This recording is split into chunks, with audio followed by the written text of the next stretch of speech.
அதற்கான ஒரு தீர்வு பற்றியும், ஸ்கேல்ப்ல சொரியாசிஸ் பிரச்சனை, ஸ்கேலிங்ஸ் ரெட்னஸ் அங்கங்கே ரெட்டாக அப்படியே தடிச்சுக்கிட்டு அதனால் ஏற்படக்கூடிய முடிவுதிர்வு பிரச்சனை பற்றியும், இன்னொன்று பார்த்தீங்கன்னா ஸ்கேல்ப்ல ஏற்படக்கூடிய எல்லா விதமான புண்கள், அதை bacterial infection, fungal infection, viral infection சொல்லி ஏகப்பட்ட ஆயின்மெண்ட்டையும் ஆன்டிபயோட்டிக்ஸ் இது வரைக்கும் பேஷண்ட் சாப்பிட்ருப்பாங்க.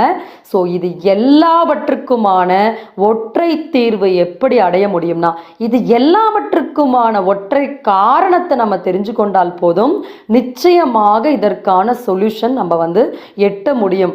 சாப்பிடக்கூடிய உணவில் இருக்கக்கூடிய சில டாக்ஸின்ஸ் நம்ம ரத்தத்தில் ப்ரெசன்ட் ஆயிருக்கும். இப்போ அந்த பர்டிகுலர் டாக்ஸின் நம்ம கைகளில் ஸ்டாக்னட் ஆச்சுன்னா, கைகளில் ரிங்வார்ம்ஸ் மாதிரியோ இல்லை கைகளில் வேறு விதமான ரெட்டிஷ் அலர்ஜிஸ் போன்றவை ஏற்படும். அதே ரத்தம் நம்ம தலைக்கு ஏறி நம்ம உடம்புல ரத்த ஓட்டம்